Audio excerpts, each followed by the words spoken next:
is a one-man infiltration mission, boss. Equipment is the bare essentials. Anything else will be OSP. The target location is a prison camp on a U.S. military base. Those Marines have the place locked down tight. Your only backup will be one extraction chopper. We can't send anything else. You won't need to. Again, this is infiltration, a sneaking mission. Your #1 priority is remaining undetected. Use discretion before engaging any guards you encounter. Be mindful of their sensory perceptions, sight, sound, smell, and pain. Fortunately, these atmospheric conditions will continue until dawn. That should provide you with some cover. At least the weather's on my side. Your mission objective is to rescue Chico and Paz. According to Chico, they're both being held at an old prison facility. Recon from the intel unit supports this, so it's safe to assume that's where they are. Once you've gotten them to the RV, call in the extraction chopper. I'll monitor the situation and offer guidance from here, but you'll be the one in the field. How you handle this mission is entirely up to you, boss. Snake, yesterday we received official communication from the IAEA. It says, "It has come to our attention that your organization recently purchased nuclear fuel from Uzbekistan authorities. We request permission to inspect your facilities." What a load of bullshit. Yeah, they're after Metal Gear Zeke's nuclear warhead. I'm betting this is payback from Cypher after Paz's leak. Using the UN. There's no telling how much influence they have. But the IAEA can only do inspections in countries that are party to the NPT. And we're not a country. Exactly. We haven't signed a safeguards agreement with the IAEA over peaceful nuclear use, and we're not obligated to report any nuclear material we have, nor information about any nuclear facilities. The IAEA has no authority to inspect us. But despite all that... That nuke's our last line of defense. We don't want to announce we have it until the world is preparing to wipe us off the map. Until then, we let everyone think we're just a private army with conventional firepower. What's Huey's take? That the problem's how to hide the nuke in Metal Gear. But I gotta tell you, he was all for it. I see. But there's no way we can have the IAEA poking around here. So what do we do? Ignore them? Send them an official letter of refusal. Say that we're a private organization and we've done nothing to attract this suspicion. You got it. We finished Zeke's waterproofing reinforcement yesterday. The day after tomorrow, we'll be done installing the main depth control tank, the compressed air tank, and the attitude control propeller pod. Huey. If the underwater test goes well, next week we'll try the 300-foot seabed depth. Drop the act, Huey. How did we end up agreeing to the nuclear inspection? Because after you sent that letter, I told them. After careful reconsideration, we agree to your request. And frankly, we should be inspected. This is our chance. If they come and go without discovering the nuke, we can tell the world we're clean. Of course, it's risky, and we'll have to make sure everything's perfect, but it'll be worth it. Huey, can they do an inspection without going through the Board of Governors? We contacted the IAEA's admin branch, and they said there's no record of us being brought up at any of the board's meetings. I'd say probably a preliminary inspection to determine whether we should be referred to the board. So it's bound to be a small inspection team, and they won't be here that long. Don't worry, leave everything to me. Has the media gotten wind of this? Yeah, 2 major Western networks want to do stories on us. I planned on saying yes. What? You want to broadcast this place to the world? That's why I agreed to the inspection. This is a golden opportunity. We can use the media to prove to the world we don't have a nuke. Besides, even if we said no, it would just be delaying the inevitable. Kaz, our hands are tied now. Start getting the place ready. Thanks, boss. Don't get the wrong idea. You've set it up so that any more changes of heart will arouse suspicion, that's all. Zeke stays, but we'll have to move all other AFVs to shore. Any potential troublemakers can go with them for some mandatory R&R. Sound good, boss? Just do it.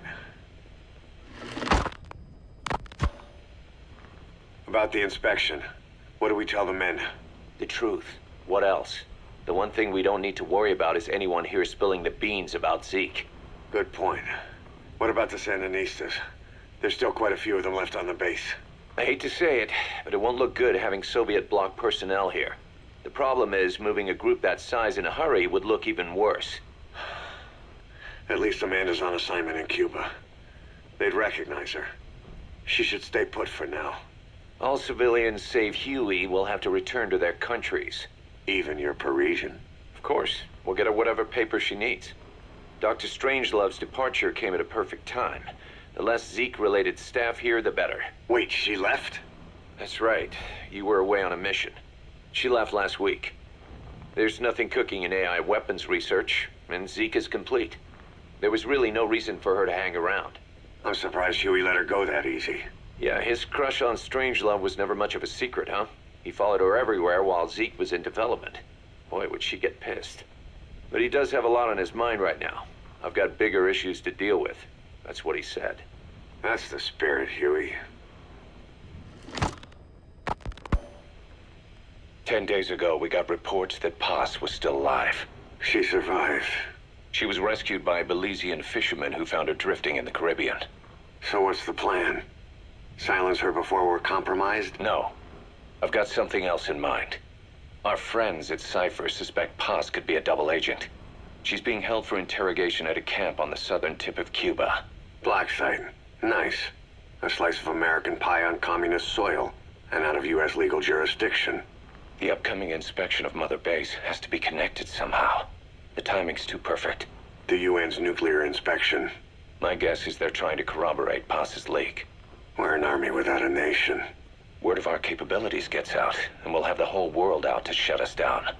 Having an American private intelligence agency involved's bad news. Cypher's the ones who sent Paz to us in the first place. She knows their true nature. Right. Paz is our only link to Cypher. If she's still alive, we need her on our side. If not us, who else is gonna rescue that bitch? When do we do it? The inspection comes first. We'll deal with us afterwards. Do the men know? Word has started to spread. The information came from Cuba through Amanda. One of the base personnel used to belong to El Frente. I'll tell everyone we don't concern ourselves with the survival of enemy spies. We need them focused on the inspection. And if we get her back here and she isn't cooperative, there's still plenty of room for her in the ocean. Works for me. What about Chico?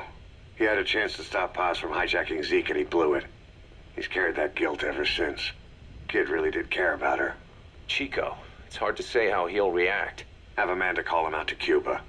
He shouldn't be here right now. Good idea. They haven't seen each other in a while. Little time with Big Sis and he'll forget all about you-know-who.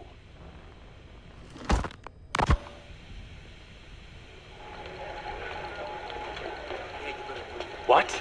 Still no sign of Chico? What's going on? It's Amanda in Cuba. Our resupply package arrived, but Chico wasn't with it. Relax, Amanda. I'm sure he's just exploring Havana or something. First time in the big city. Could have gotten carried away. Cos, wait. The boat Chico was on, did it stop anywhere before it got to Havana? Yeah, it had to refuel at Santiago de Cuba. You don't think... Oh, shit. You gotta be kidding me. He does this now? It's 60 miles from Santiago to the prison camp. Chico used to cross the mountains with the older Sandinistas like it was nothing. He'll make that in 3 days. Still, even if he does find his way there... You know how reckless he can be. Chico thinks we've abandoned Paz. That's why he's doing this. We'll start by having the intel detachment in Cuba look for him. We can't let him be captured. There's some cages to the east of a big building. East an old grassy facility. That's where we are. Help me, Snake. It's a setup. We have no choice. Yeah, if Chico talks, he could blow the nuke cover up. We can't hold off until the inspection's over. When can we be ready? It'll take at least 16 hours to confirm the flight path and prep a bird. The intel unit has started reconning the area. Sounds like I'll have to miss the inspection. Boss, we'll just have to send someone else to get them out. No. I'll go. Yeah, Chico and Paz would only take orders from you anyway. We can't go taking on those Marines at the base head on. It's gotta be off the radar, and it's gotta be you. Hold down the fort, Cos. Snake, you can forget about civil liberties where you're headed. God only knows what they'd do to you if you got caught. Do not let that happen. The Cubans leased the land to the U.S. as a gesture for helping them gain independence from Spain. The deal remains in effect until both countries agree to dissolve it, or the U.S. abandons the land. That's why America still operates the base even after La Revolucion. Problem is, it's leased land. Meaning it isn't American soil, so the U.S. Constitution doesn't apply there. That allows them to withhold its civil rights protections. Yeah, that's Uncle Sam's excuse. The area was originally only for detaining refugees from countries like Cuba and Haiti. But a few years ago, the CIA and its like started using it as a black site. Enemies of the state are renditioned there and subjected to extreme forms of interrogation. You can bet Cypher had a hand in that. As you'd expect, American and other Western human rights organizations aren't allowed anywhere near the place. What happens there disappears down the memory hole. Who knows what they're doing to Chico and Paz? I'd like to interrogate her ourselves. But if worst comes to worst, make sure she's dead. Chico, on the other hand, we have to bring back, fast. He knows too much about us. Cos? The area is surrounded by mines placed by both the U.S. and Cuba, making escape on foot impossible. You're heading into the lion's den, Snake. Don't take this one lightly. Come back in one piece. Yeah.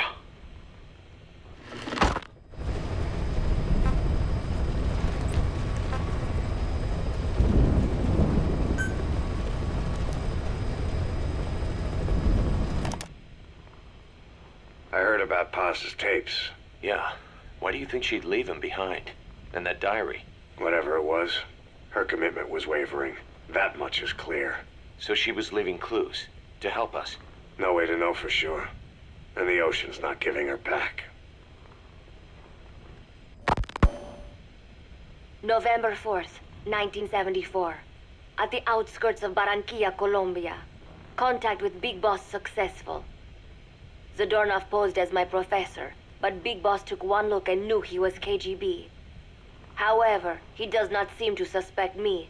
To him, I am just a peace-loving student, and another victim of the CIA. We asked him to drive the CIA out of Costa Rica. To him, this means betraying his country. His forces are smaller than anticipated. They drift from place to place with nowhere to call home. That provided us an opportunity, so we seized it. Zadornov offered them a plant off the Costa Rican coast to use as a base. As expected, Miller jumped at the chance. Although initially reluctant, Big Boss came around when Zadornov played him the tape. All because the voice on it sounded like his mentor, the boss. Naked Snake, the man who once saved the world from the brink of nuclear war. Awarded the title of Big Boss for his service. He later became a mercenary, abandoning both his title and his country. To him, that honor was steeped in the blood of the boss, the mentor he was forced to eliminate. Exceptionally charismatic, he possesses unparalleled combat and intelligence-gathering abilities. His only discernible weakness is her. This operation hinges on how effectively we can exploit that. Kazuhira Miller is Big Boss's lieutenant. Half Japanese, half American. He once served in Japan's self-defense force. Though he and Snake first met as enemies, they discovered a common bond and together built their private army, with Miller directing business and administrative affairs. He comes off as shallow, but his true intent is hard to read. I must be careful. All that is clear is his infatuation with Big Boss. With East and West fighting over its control, Central America is now the most contested region on Earth. CIA Central American Station Chief Coldman has developed Peace Walker, a fully AI-automated, fail-deadly nuclear launch system with which he aims to reignite the Cold War. Snake's new objective in Costa Rica is to prevent that. Zadornov's, or should I say, the KGB's plan is to play the two sides against each other, turning the entire region red. Not one of the three parties realize they're all just pawns in Cypher's hands. Cypher watches all. Mother Base has developed rapidly since being established in the Caribbean Sea. They recruit more personnel daily, and already their mercenary services are turning a profit. Big Boss's leadership and charisma, and Miller's business acumen drive this impressive growth. Furthermore, joining forces with a faction of the FSLN has expanded their power even more. They have even commenced their own weapons development program. All is proceeding according to Cypher's will. I could not be more pleased. Snake's pursuit of Peace Walker led him to an AI modeled after the boss's thought patterns. It was incomplete, but somewhat ironically, making contact with Snake was the necessary finishing touch. Meanwhile, the scientist behind Peace Walker's locomotive control, Huey, defected to Snake's army. His presence has greatly accelerated weapons development at Mother Base. I failed to anticipate Coldman's madness, but nuclear war was averted. However, this was only after the boss AI on board Peace Walker sank itself to the bottom of the lake, in what could be likened to suicide. The boss laid down her gun, choosing to sing for peace instead, and Snake, himself a gun, parted ways with her. In doing so, he reclaimed the title he once abandoned. He is Big Boss. Zadornov has been detained. Since this leaves my cover identity without a guardian, the Mother Base staff has taken me in. I am now better placed than ever to monitor their internal affairs. Everything continues to unfold according to plan. The developer of the boss AI, Dr. Strangelove, has also come to Mother Base. With her and Huey's expertise, they can now develop a weapon capable of matching Peace Walker. Development on the bipedal weapon is now complete. They call it Metal Gear Zeke. It stands there like some sort of mystical guardian. The soldiers gaze on it with pride and reverence. Big Boss has elected to arm it with a nuclear weapon.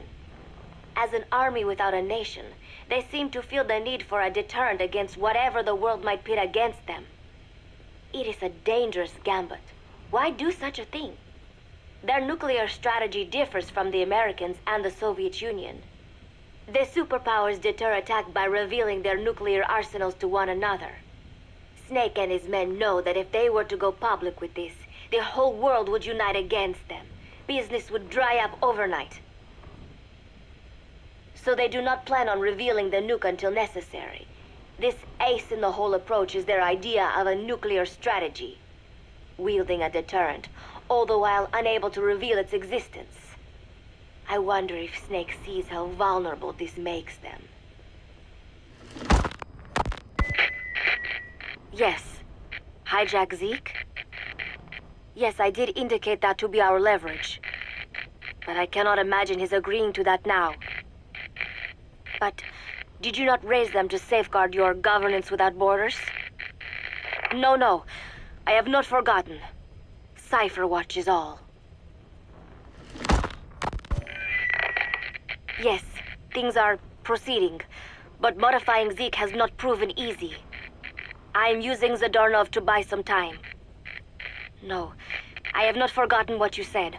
However, well, forgive me for asking, but this is you I am speaking to, isn't it, Cypher? I will fight Big Boss. The world must be ruled by a single will. To defy Cypher is a fate worse than death.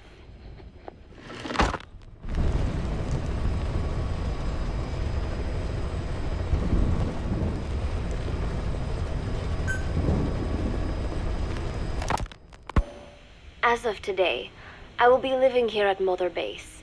Now my real trial begins. Zadornov was paying my room, board, and tuition, but he has since been captured. I told the man that with no more money from the KGB, I could no longer afford school. He bought my story, and when I said I would be willing to work, he took pity on me and let me stay. For some reason, Miller really pled my case. That was helpful, but the man is still a fool.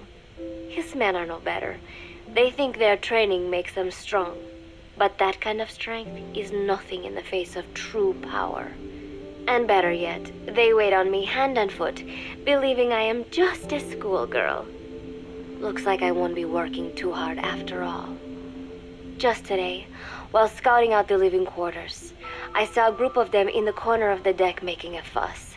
Going over for a look, I saw they were feeding a kitten. A bunch of grown hard men, and they're the ones acting like schoolgirls. Look, isn't he cute? What is wrong with them? Disgusted, I just nodded and smiled. I must stay in character after all. I indulged their chit-chat for a few moments. Then one of them asked me to give the thing a name. They had just taken it from its mother. I named it Nuke. I improvised some nonsense about how our compassion for living things can help prevent wars. The men gave me a little fish. I held it out in my palm and the kitten happily ate it up. What a pathetic, feeble creature. It sickens me. Today, Chico invited me to go fishing with the soldiers. I suppose finding one's own food does have its merit, but I prefer not to be involved in such a degrading task. And their prattling on about fishing being fun is nonsense. I'm not here to find playmates. Nevertheless, distasteful as it was, I went along in order to maintain my cover. Chico thrust a fishing pole into my hands, and we went up onto the deck where several soldiers had gathered. They welcomed us warmly. With so few women aboard Mother Base, I'm treated like a princess. No one suspects I am neither a teenager nor a student. It was nice and sunny, with a gentle breeze and waves. As I cast my line and waited for a bite, the soldiers began to ask me all sorts of questions. As always, I answered according to our predefined scenario, feigning a smile. As I sat there feeding them lies, the fish began to bite, and the soldiers began to focus on their prey. Chico had his bait stolen by a fish, and got so angry that he stood up and nearly fell into the sea. Everybody laughed. It almost made me want to join in too. At some point, I got a bite myself. The instant after I felt that first gentle tug, the fish yanked the line with astonishing strength, and I let out a cry of surprise. I thought he was going to be huge. It was my first time fishing, and I was a bit flustered, so the soldier beside me helped by supporting the pole from behind. "Reel it in," they shouted. I nodded, turning the handle as fast as I could. I wondered what kind of fish live below the surface, and thought back to the deep sea dives I had to do as part of training. Those were difficult days, but I remember finding the multicolored fish gliding through the water incredibly soothing. After a hard fight, I pulled it up. To my surprise, it wasn't even half a vara, rather anticlimactic. But I wasn't doing it for fun, so I wasn't the least bit disappointed. Nook was hovering nearby with an expectant look on his face, so I gave the fish to him. All in all, a thoroughly wasted day. Preparations are coming along nicely. No one suspects me of being the one to let Zadarnov out of his cell. Today, Amanda and I taught Cecile how to make gallo pinto. It is a simple home-cooked dish consisting of black frijoles mixed with arroz. It is well known throughout Central America, not just in Costa Rica, so it is no surprise that a Nica like Amanda would be good at making it. But I was raised in the States from a very young age, and can hardly even remember my mother's gallo pinto. Having to make chit-chat with that clueless bird lover and the so-called revolutionary was excruciating. And, clueless or not, I wanted to be especially careful around Cecile, the one who actually recorded that tape. Thankfully, Miller and his men seemed to believe I mistook the tape I found for one my friend made.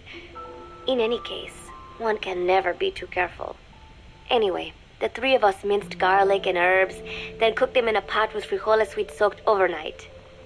While waiting for them to cook, we sautéed onions and arroz in a frying pan. Cecile worked the frying pan according to Amanda's directions, but seemed a bit glum. She does have a knack for cooking, though. She is French, after all. We added water to the pan and watched the arroz begin to steam. While we waited, Amanda shared memories of her mother with us. They had been separated because of Samosa, but the taste of her mother's cooking was still fresh in her mind. When the frijoles were ready, we drained the water, stir-frying them with the rest of the vegetables. Quite a complicated process for home cooking. Nonetheless, it kept them occupied. The longer we sat and talked, the greater the chance of my arousing their suspicions. With women, it is not enough to just bat your eyelashes and giggle. It takes a lot of effort to divert attention. When the arroz was done cooking, we folded it into the frijoles and added salsa, stirring the mixture as it simmered. At this point, for some reason, the conversation turned to romance. Why does it have to be that way whenever women get together and chat? Cecile fancies herself to be well-versed in such matters, and gave Amanda all sorts of advice. It was harmless enough, until, to my irritation, she began pestering me whether there was anybody I liked. Not right now, I said, trying to dodge the question. But she pressed on. It's Snake, isn't it? I gritted my teeth and played it coy. Maybe. Cecile nodded and giggled. He is pretty sexy, isn't he? What a ditz. It's all I can manage to just survive. The thought of romance has never once crossed my mind. I have no interest in that kind of man. Soon enough, a rich aroma began to fill the room. The gallo pinto was ready. New came over and rubbed up against our legs, looking for a handout. Unfortunately, it was not the kind of food a cat would like. We let a few of the soldiers have a bite, and then headed off to the mess hall. The home-cooked flavor we'd achieved was a big hit with the men of MSF. Not that we are trying to impress them or anything. Even I could manage a dish like that. Snake enjoyed it too. Let me make this absolutely clear. I have no interest in that man. Football, or soccer as it is known in the States, is extremely popular here. It has not caught on yet in the US, but it has legions of rabid fans all across Latin America. These fans can get so rowdy that it is commonly believed El Salvador and Honduras went to war in 1969 over scuffles in a soccer match. In reality, tensions between the two countries were already high. The match was merely one of the sparks that set them off. But these people are so passionate about this sport that the story seems plausible. Predictably, many of the soldiers here are fans. They have apparently divided themselves into Costa Rican and Nicaraguan teams and started playing each other. To play, you need a ball and 2 goals. The R&D team built and set up simple goals on the deck. I had absolutely no interest, but Chico insisted that I come and watch. It was not a proper match by any means. The pitch was not even regulation size, but the players and spectators alike got pretty excited. They banged empty cans and shouted cheers through the handmade megaphones. It almost felt like carnival. Huey, the referee, blew a whistle to start the match.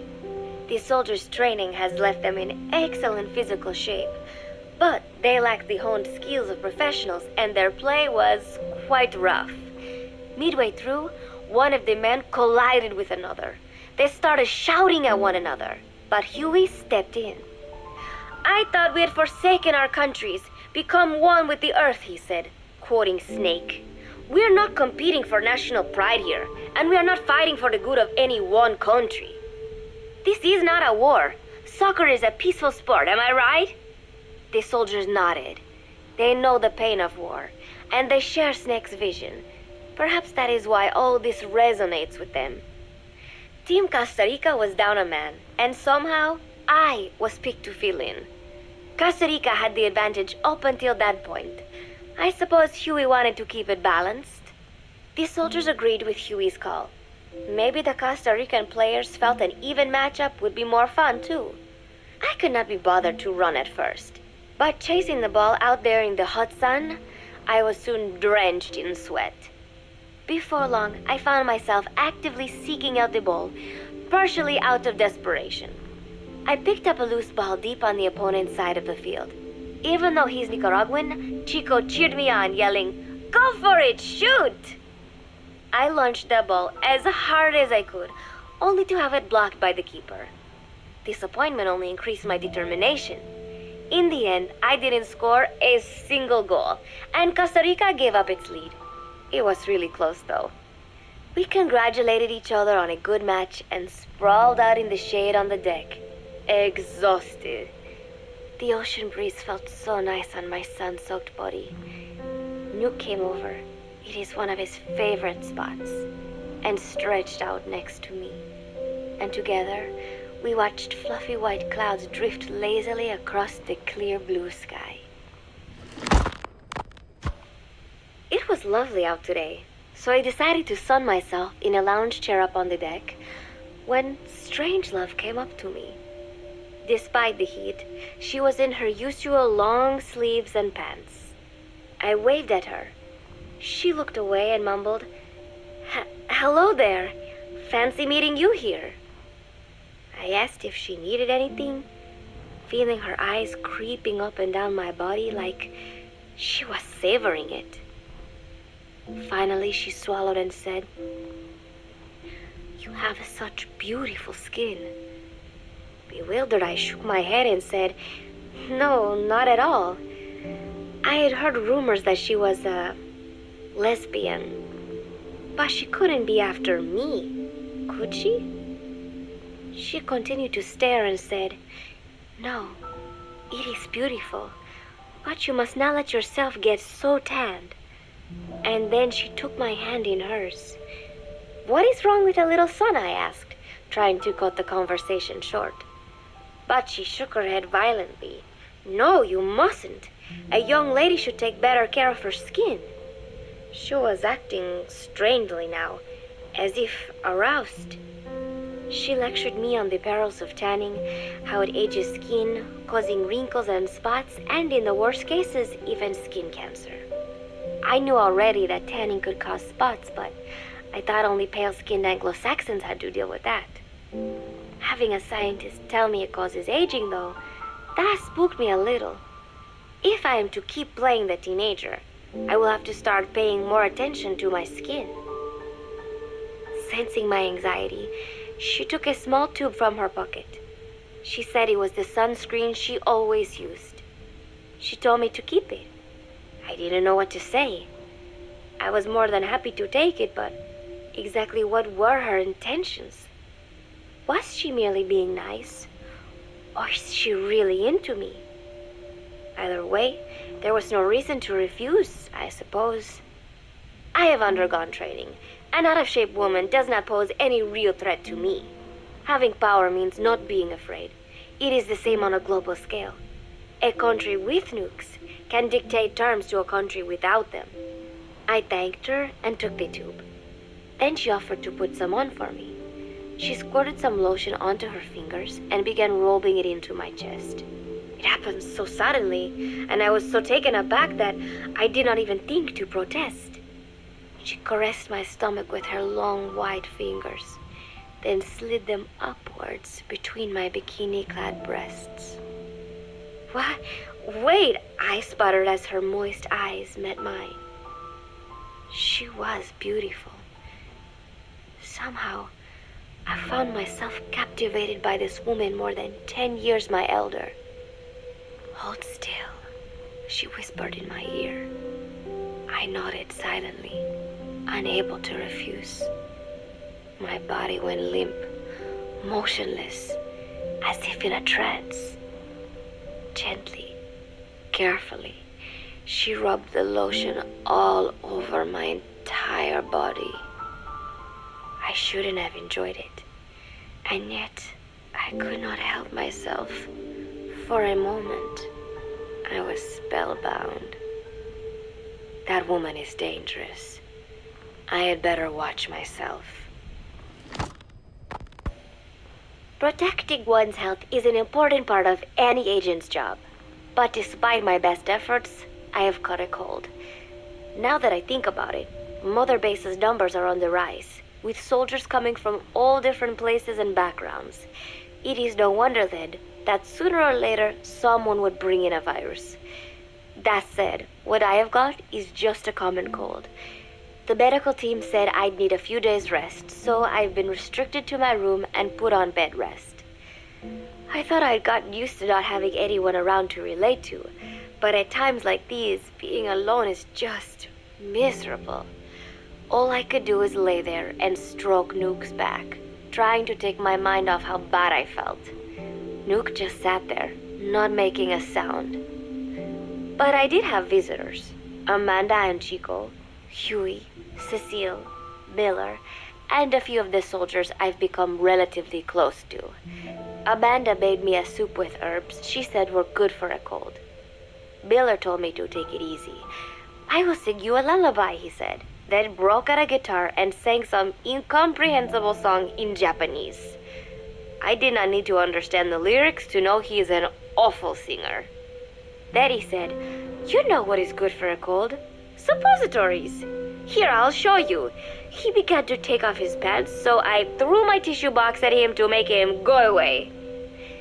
Then Strangelove showed up, saying she had some miracle Indian cure. "It has got eucalyptus extract," she said. "It works best if you rub it into your chest." And then she tried to take off my nightshirt. I whacked her with my pillow, and I got rid of her. Chico brought me a little flower in a cup. It had been growing in a little bit of earth that probably found its way on board stuck to something else. "I found this on the deck. Here, you can have it." He tried to act nonchalant, but I am pretty sure he's got a crush on me. None of them understand. If they thought these little visits would cheer me up, they were wrong.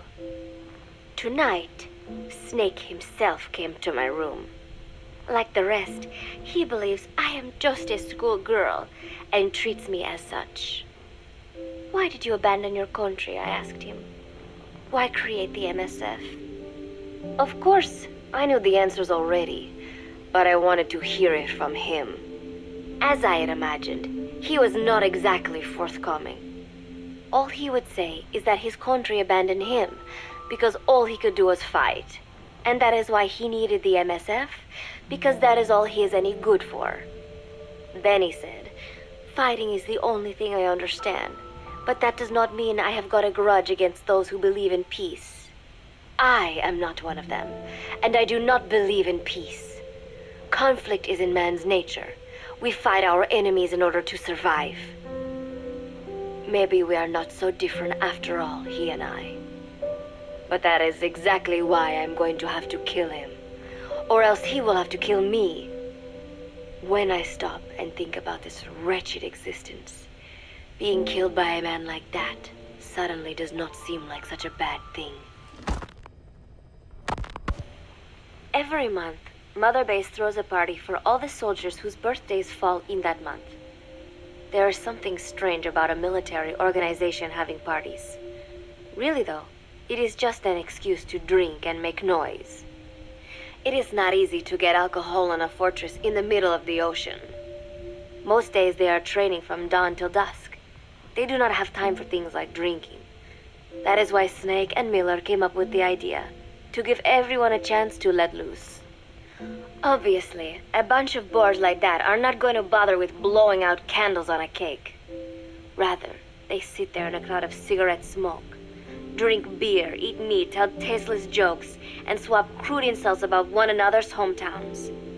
But it hardly ever breaks out into something serious. They talk up a storm, but they're just having fun. It is funny. You have got members of FSLN rubbing shoulders with the UCLAs, people who once would have considered the other mortal enemies. I wonder if that is what makes Big Boss so popular. In leaving their countries behind, they leave their hatred for other countries too. Miller seemed a little protective of me. "Hope they're not being too crude," he said. But soon enough, he too was drunk. He yelled, "Come here!" and take a look at the real Kazuhira Miller. Then dropped his pants and mooned everybody. The other soldiers burst out laughing. I have never seen such a crude, ridiculous party before. And yet, all these people, laughing and acting the fool. Is this what they call peace? For some reason, I began to think about all that has happened since I came here. Fishing with Chico, cooking with Amanda and Cecile, playing soccer, having visitors when I caught a cold. When I stop and think about it, my time here has been the most peaceful of my life. But that is about to end. I cannot imagine he will be willing to negotiate. It seems I am to fight the legendary Big Boss. I do not know if I'll be able to beat him. But if I have to choose between death and defying Cypher, I will gladly choose death. The thought of dying does not scare me. But if I disobey my orders, the fear and despair awaiting me will be far worse than anything I can imagine. It was Cypher who took me in as an orphan, gave me food and a place to live. His orders may have been unreasonable, but I will never repay my debt entirely. It seems I have no choice. I must fight this man. I must fight Snake. Do you know Miller, Snake's right-hand man? Apparently has got at least one serious weakness. He is an insatiable womanizer. He does not bother me, most likely because he considers teenagers off-limits. But he has hit on every single one of the few female soldiers here at Mother Base. They ought to be telling him where to stick it, but end up falling for it so easily. I think some of it stems from the fact that he is actually not that bad looking. Anyway, today, that nasty habit got him in trouble. He and Snake got into one of their rare fights, and I was there to see it. They burst out of the showers, completely naked, trading punches. I am no child. The sight of a naked man does not make me blush, but this was something else. Maybe this'll teach you, Snake yelled as he slammed his fists into Miller's chest. I heard later that apparently he had been two-timing someone, and that same someone had gone to Snake with her troubles. As I see it, it is her own fault for letting herself be deceived like that. If she is too dumb to see through Miller's lies, then she got what she deserved. But this was not the first time it had happened, or the second, and Snake read Miller the riot act.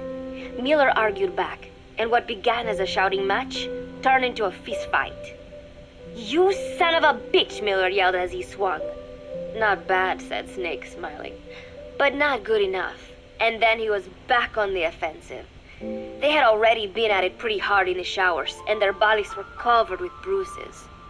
Both of these men had been trained for war, their bodies deadly weapons. They were each bleeding from a dozen places. All this from a fist fight. Even so, it was far less gruesome than if they had given it their all. It was obvious that one of them would be dead were they fighting for real. Miller took another swing, yelling, "Try this then!" Snake parried, then responded in kind, but I could tell he was not aiming for anything vital. "You are one tough bastard, boss," Miller muttered. A smile crept across his face as he caught his breath. And then they went right on fighting. Blood and sweat flew off their glistening bodies. It was combat without hatred or hostile intent. I had never seen violence like this before. And yet, it was more than just a friendly tussle. They were utilizing every technique they knew. It was not a sporting match. They were not playing by the rules. How could they keep this up? At last, the two men tired themselves out, and the bizarre scene came to an end. They looked at each other's battered bodies, and then burst out laughing, embracing and congratulating each other on a good fight. It all seemed so idiotic. I still cannot fathom such behavior. But somehow, I got the sense that for all his womanizing, Miller really only trusted one person, and that was Snake. There was no way I could ever come between the two of them. And at that thought, I began to feel as if I had lost. All of Mother Base is preparing for a festival. Since Snake and his soldiers spend so much time fighting, they are setting aside one day a year for peace and relaxation. I do not know all the details, but apparently that is what Snake and Miller decided. These soldiers love the idea, of course. There is so little fun to be had here that everybody looks forward to events like these. That is all well and good, but somehow I got roped into getting on stage. Come on, we even both have peace in our name, said Miller. And Zadarnov, that old Ruski's name, has something to do with peace too, right? Hey, as long as we're having a day of peace, we ought to get an act together. The Three-Piece Band. I thought he was joking. He then proceeded to share his idea without bothering to check with me. And now, I am slated to sing. Apparently, he had heard me on the deck one day, and since then he's wanted to form a band. Everybody's looking forward to it, so there is no way for me to back out now. I've never done anything like this, but it does feel kind of nice to know that people are looking forward to it. I mean, it cannot be any worse than Miller's singing, but modifications to Zeke are already finalized, and I must complete my mission. Betray Cypher now, and I will face a fate far worse than death. Still, there's no need to put things in motion just yet. What difference would it make to just wait a little while longer? A whole day of peace. The mission can wait until after that. Can it not? I know I am only delaying the inevitable. When the day comes, one of us will have to die. Snake or me. But still, if I could just come up with some way to stall Cypher, at least until our day of peace. When did I start having thoughts like this? My cover is blown. They know nothing of Cypher or my true objective, but they know I am a spy. There is no more time left. I must act now. I must complete my mission. How did it come to this? All I wanted was 3 more days. Just 3. Miller's already finished writing the song. It is called Love Deterrent. It is about a girl who cannot express her true feelings. I have been practicing. I am no pro, but I was pretty sure I would do a decent job. And now this. Cypher found out that Zeke was complete. He must have someone inside Mother Base besides me, spinning his tightly wound web of control, leaving no room for individual will. Typical. When they found out Zeke was complete, I was ordered to execute the operation immediately. If I was going to enjoy just one day of peace, I had to ensure the plan could not move forward. I tried to sabotage Zeke. I thought by damaging the drive system, they would have no choice but to delay their plans. I waited until midnight, and then snuck into the hangar. There would be trouble if it looked like sabotage. I selected one of the drive system's load-bearing parts and carefully worked to warp its shape. The leg's drive system requires a high degree of precision to operate. Even the smallest deviation would have done it. Then, Chico walked in. Maybe it was one of those nights where he could not sleep. In any case, he saw me, panicked, and took off running. It would have been easy to kill him, but I could not. I know he likes me. It is not as if I would ever have an interest in a child like him, but I could not pull the trigger. Not at him, not in the back. Will he tell them? Or is there a chance he will keep it a secret? Protect me? No. He knows now. Knows I am not who he thought I was. He ran without even questioning what I was doing. There is no chance he does not know. And soon, all I have built here will end.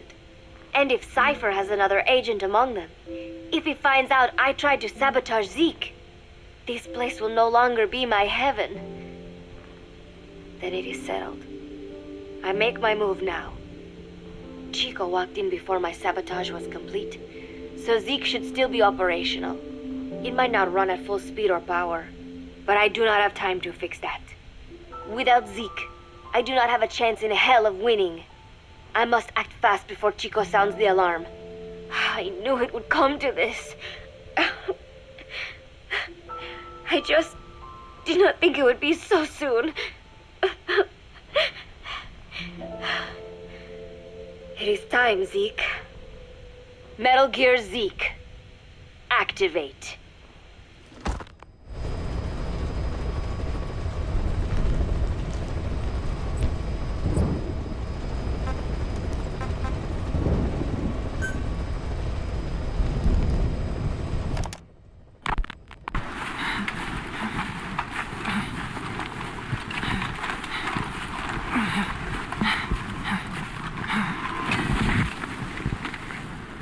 I made it ashore. I'm in Cuba. Security looks lighter than I thought. I wonder where Paz is.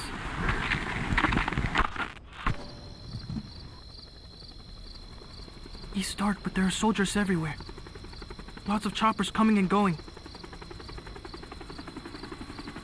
Those lights are so bright. Time to get moving.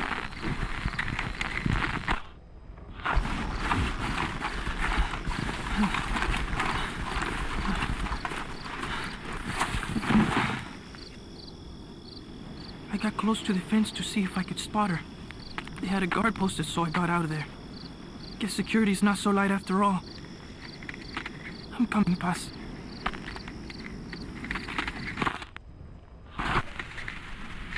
I'm okay. I'm okay.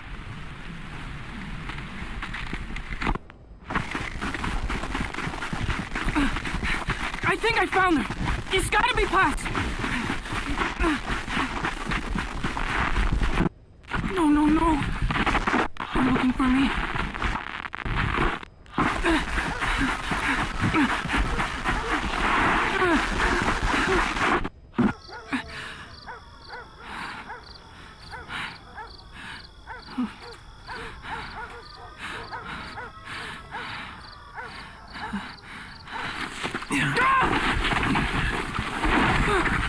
Enough! Quit that struggle!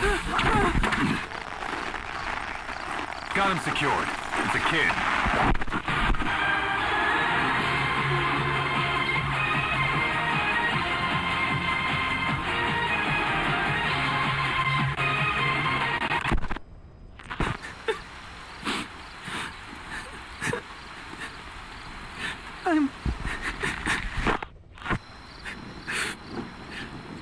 I got caught. I'm in a cage. Give me back my recorder. At least whoever finds this will know what happened.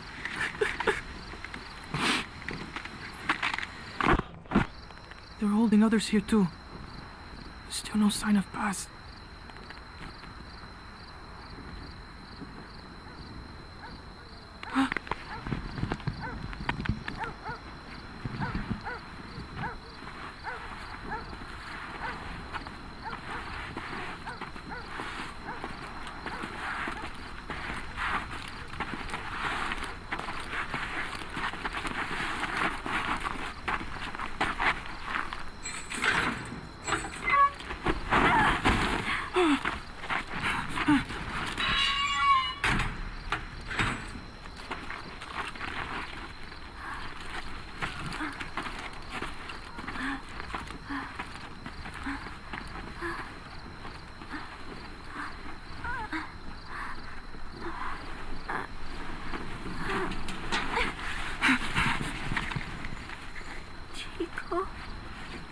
Paz?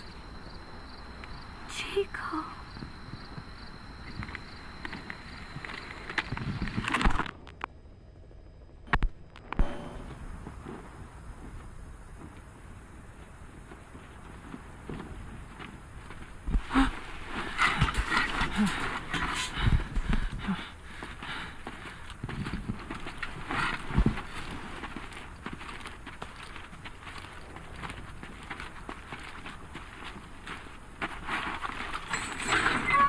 Don't touch me, you son of a bitch!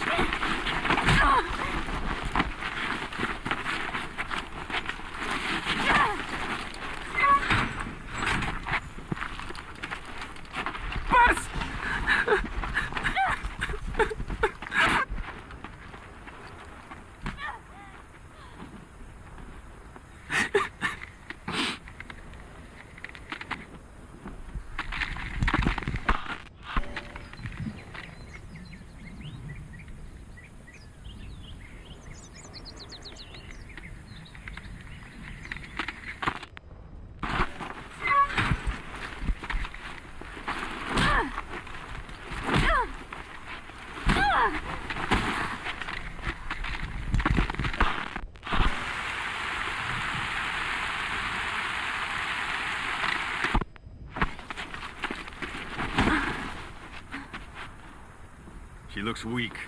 We need her alive. Yes, sir.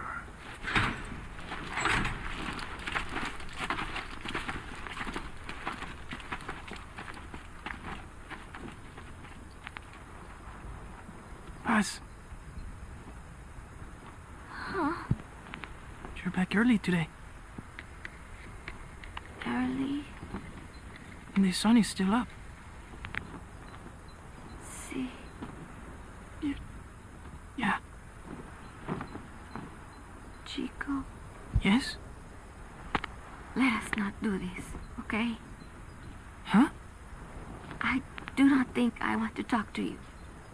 But I came here to... Just be quiet, Uh, or I'll scream. what the... I don't get it.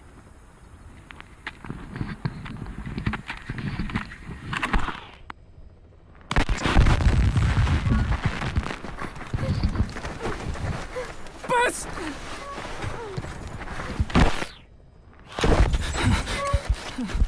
On your feet. Okay.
You've got company.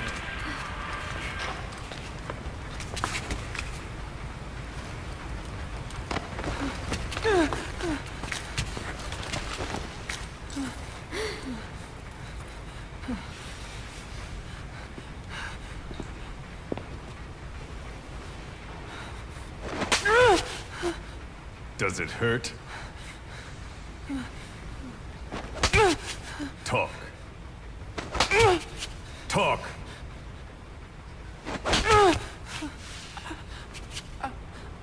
You can speak, can't you? Then talk. Okay. Okay.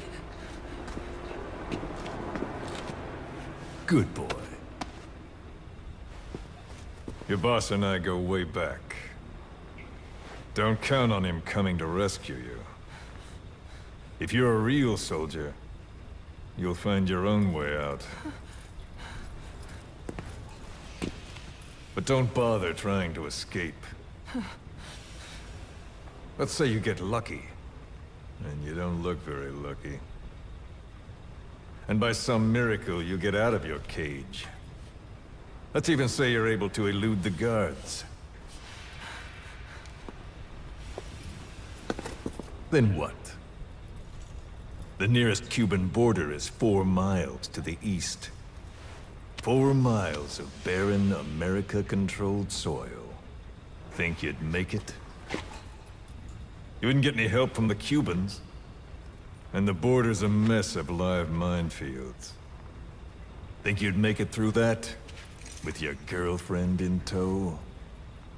If you were that lucky, you wouldn't even be here right now. But don't lose hope. There's another way out, for both you and the girl. This way is much simpler.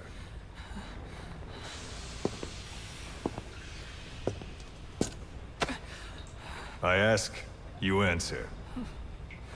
Easy, right? Just tell me what you know. You're dumber than you look. Wasting your time torturing kids.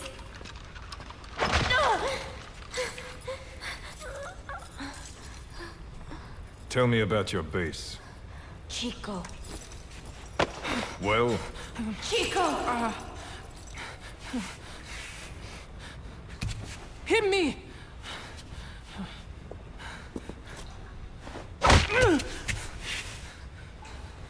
Again! trying to impress the girl, little man? How cute. All right. Let's try something else.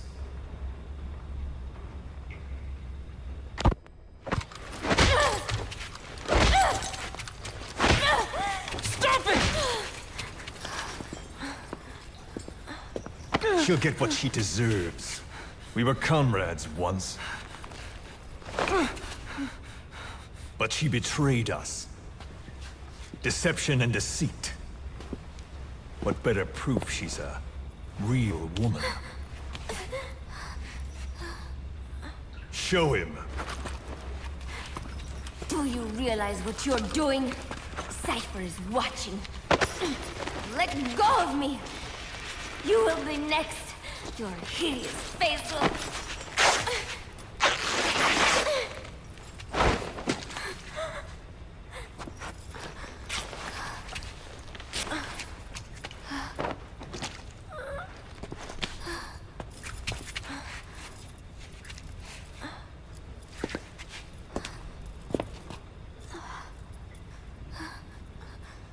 Repulsive, isn't it? Look. Look carefully. Watch out when you grow up, boy. This is the kind of woman you'll want to avoid. Of course, scars like those make it rather difficult to lead a normal life. I should know. Continue. Talk, and you both go free. Chico! No! Only you can stop this. Don't talk! Chico! Please! No!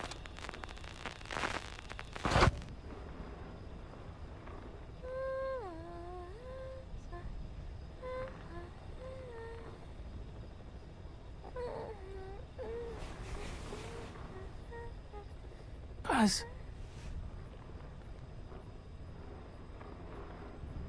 Why?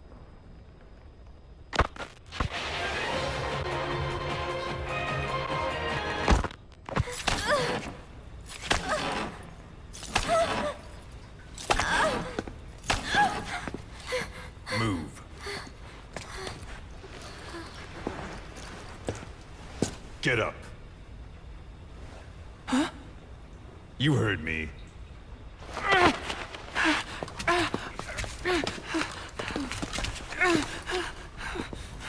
Do you like what you see?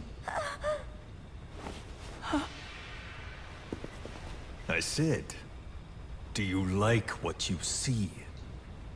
It's like fruit. Does she look sweet or sour? A man has to know these things. Time for a taste test. Either you take her now, or you're strung up next. Don't worry, Chico. No. No. It's okay. Chico, you won't hurt me. I don't. Get on with it. I can't. Chico, No! come on.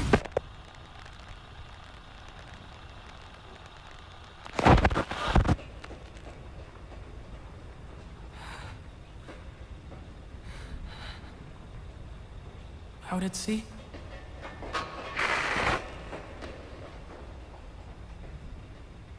Staff of 300? But usually there's... Zeke. And again. See? That wasn't so hard. You got what you wanted. Are you satisfied? We're halfway there.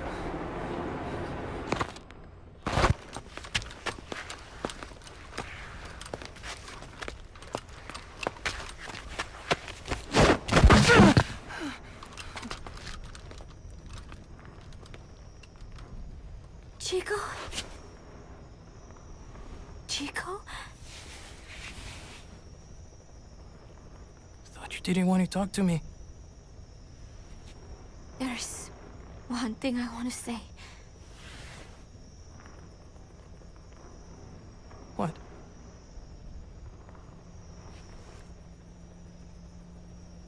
I missed you, Chico.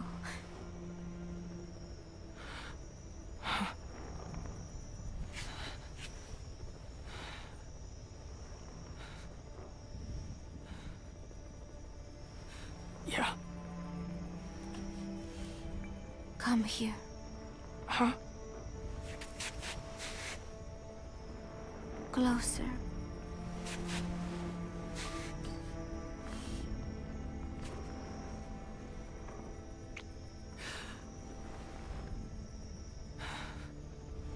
No.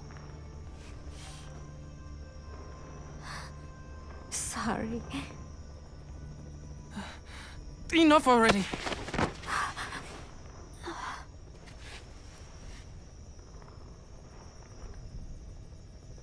You want to do it here?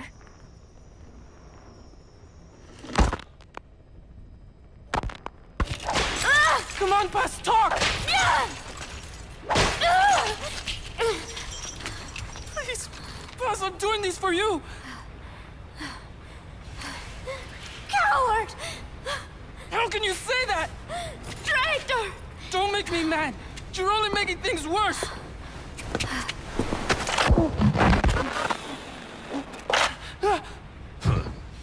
Take him back to his cage. What did I do? Бегите, как от себя.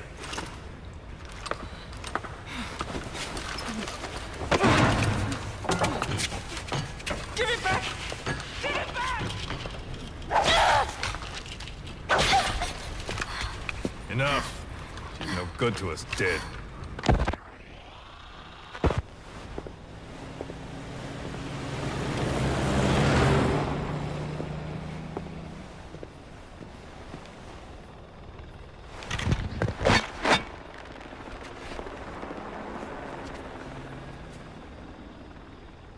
Can I have it back? We've decided to let her go.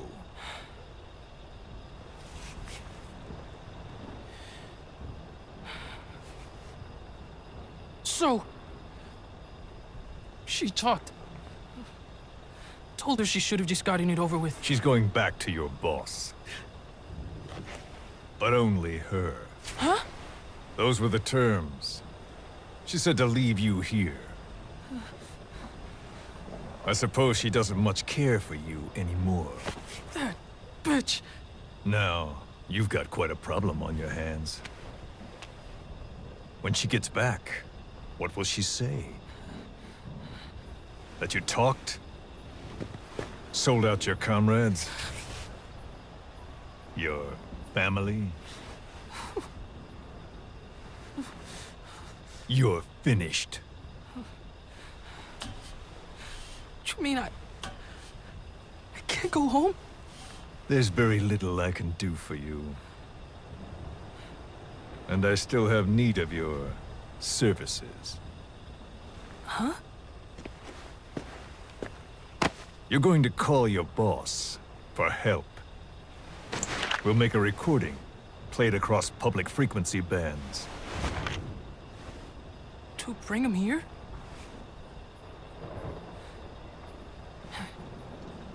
Yeah, right. Do you expect me to trust you? I'll never help you! Perhaps. But if you did, I wouldn't mind looking the other way if he did come for you. Take some guards off duty, let you quietly slip away. But you wouldn't want the girl leaving here alive.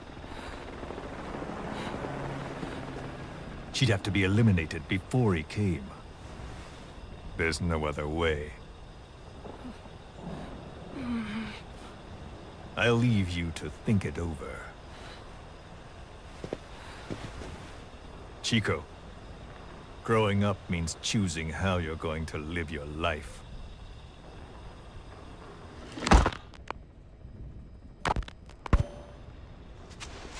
Snake. It's Chico.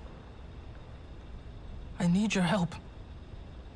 Cypher's holding me on a US military base in Cuba. Paz is here too. We're at the prison area on the coast. There are some cages to the east of a big building. East an old, grassy facility. That's where we are. Help me, Snake.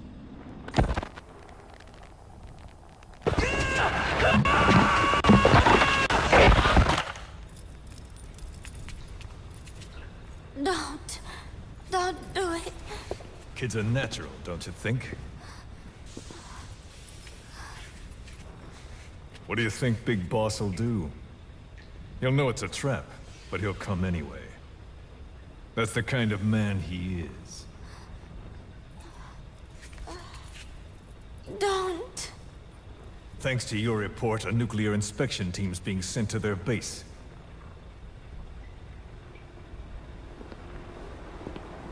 The scientist was our way in. It all ends soon, exactly as I've planned. All thanks to you. Cypher would never. Yes, Cypher will surely mourn his death. I'll have no choice but to distance myself from the group. And then they'll eliminate you. No one will be left. Think about that. Big Boss or Cypher. You can only save one.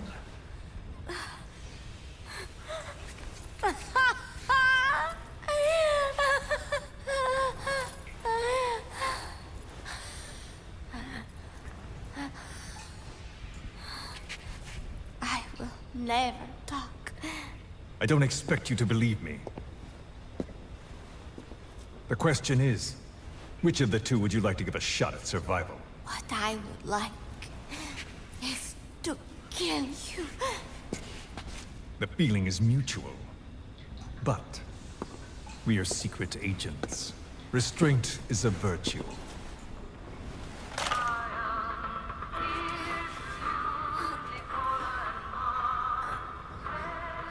Your favorite song?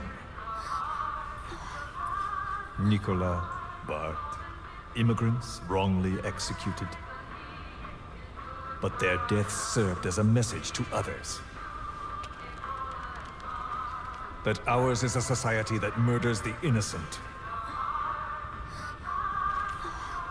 Do you too believe your sacrifice will change the world? If so, the time is now. Cypher's been in hiding ever since his grand experiment. No one's seen him in years. All we hear are orders delivered by proxy. Except you. You met with him, face to face, in order to contact Big Boss. Tell me where he is? Where is Cypher? Where is Zero? I've never known choice. Where I was born, the language I speak, I've never had the freedom to choose for myself. But you, right now, are free. Do as you will. This will save Big Boss. It may. Will you really kill Zero for me? Not for you.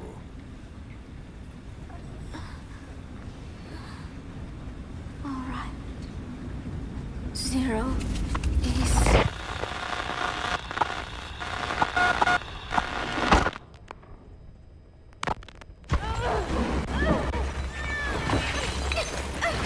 Give her the shot already! Hold her still.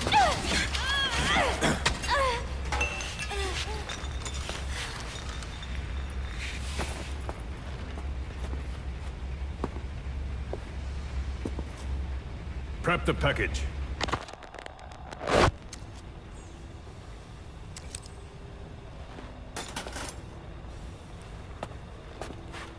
She's all closed up. Timer set for your instructions. We can't have her waking up or dying on us. I gave her a transfusion, a nutrient cocktail, and an anesthetic. How long does she have? 24 hours, same as her cargo. She won't last much longer than that. To make room for the bomb, I removed organs she won't need. Almost there. Now for the second one. In a place they'd never look.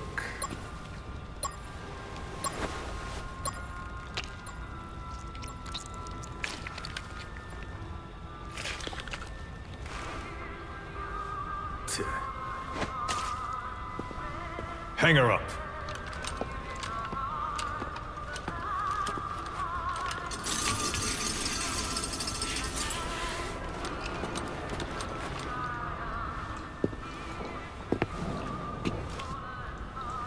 You shall not see triumph. You've been most helpful, and I have one last use for you. To you I give a magnificent end, but an end nonetheless. The final moment is yours.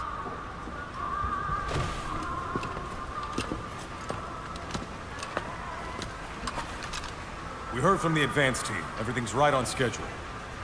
The C4 has been planted on the legs. Strike team and decoy team are in position.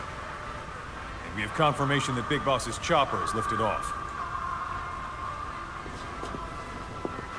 A shame I won't see him. But at least I'll get a look at his body. Time for us to move out too. But first, let's stop by and see the boy. I want Big Boss to hear his little diary. Hopefully, he's still a good listener.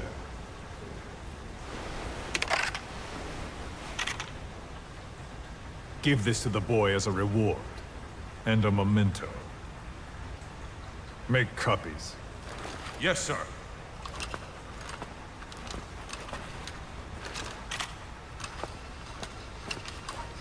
First Big Boss, then Zero. Liberation is at hand.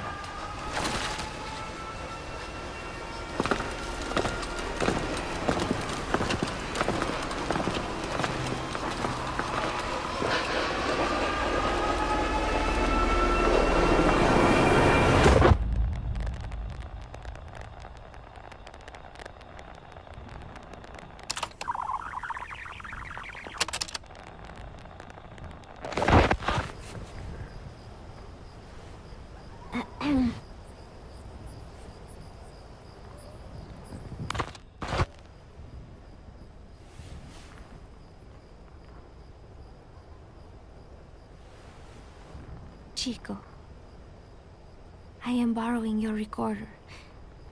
I hope you do not mind. I know it hurts right now, but it will all be over soon. Just thinking that helps keep the pain away. Chico, I would do anything to get you out of here. It is funny. I have never helped anyone else before. Only Cypher. That is the truth. I never imagined you would come for me. I was not very nice at first, I know. But I did not mean it. I was afraid they would try to use you somehow. But to be honest, having you with me here put my mind at ease. I hope that does not sound selfish. I thought I would never make it. But together, I think we can.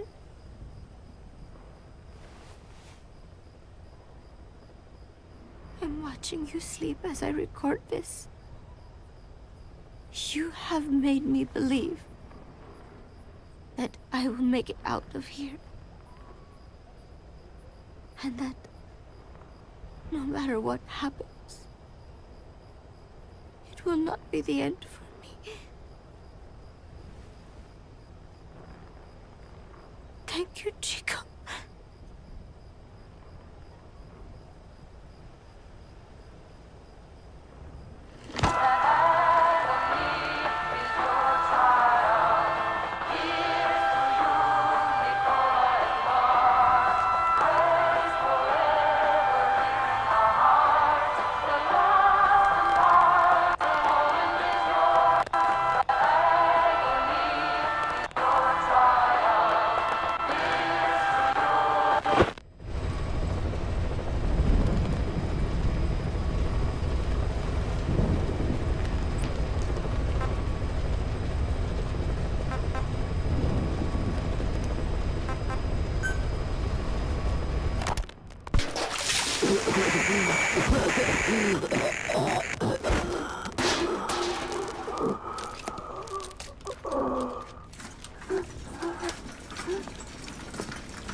I needed this place to listen to the words people had to say.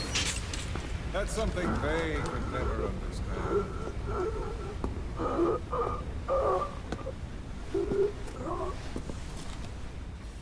You've done your part. You told us plenty. You've known the pain of ages. And even now you think, as any person would, that this can't be happening. Is it education? Morals? Faith? Just the imprint of a lifetime of stories? Face to face with oblivion, which is where you are, and you still think that help is coming. The world you were born into is made to save you. Isn't that right? Of course it is. Everyone knows that. Until your last breath, you know it. Without the slightest chance or reason left to them, humans are capable of hope. I'm no different. But for one thing, when my time came calling, I didn't die. My family died, my country died, but they didn't take me with them. All hell took from me was this skin, this outer peel that marked me human.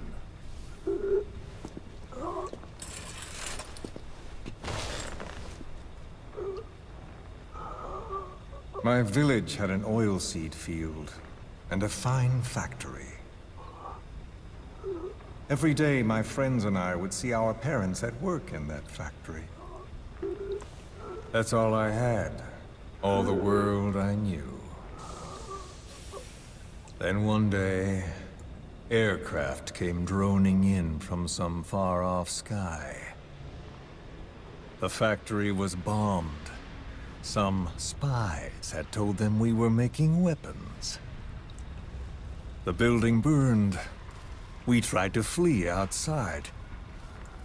The crowd blocked the exit. The crowd of people.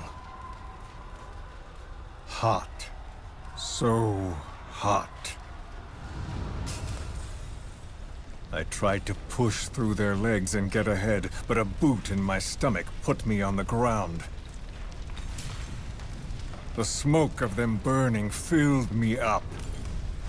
I heard my name called, but not for long.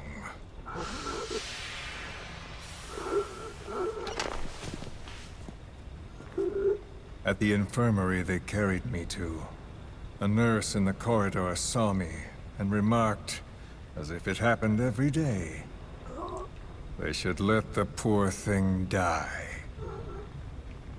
Those are the only words of my mother tongue I remember. It was the language of my village. Until foreign troops invaded. Then the last identity I had left, the words I spoke, were pulled from me. My skin would never feel anything again. This face would be burned again, in torture, at foreign hands. But I still writhe in that burning factory, doused in scalding rapeseed oil. That's all I have to feel, that pain. All I have to remind me I exist here.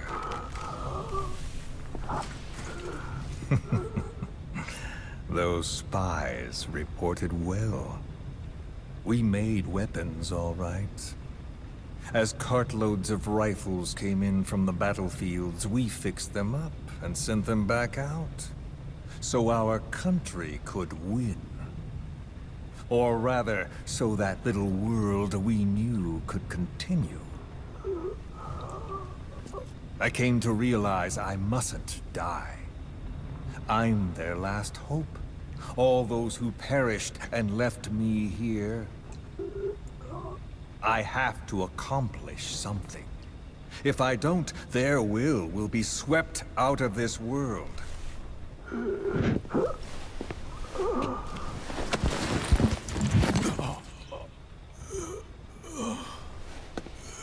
So, do you see me now?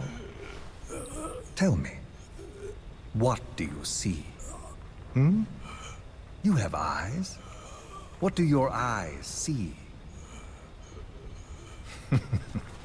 Yes, that's right. You see a skull face. You see me. This skull is who I am. My mark, my proof of humanity. I have no country, no language, I have no face, but I haven't lost my skull. So I told myself, the pain and effort that keep me alive will never know relief, never bear fruit, never be repaid. I know that. But I told myself to focus on some hope, a non-existent hope, to guide me through this burning world. A hope. Call it a dream. A melancholic delusion. As the pressures within me stretch me to bursting, and I force myself not to cry out, though the words I thought were carved into me are gone, and all I knew is dead.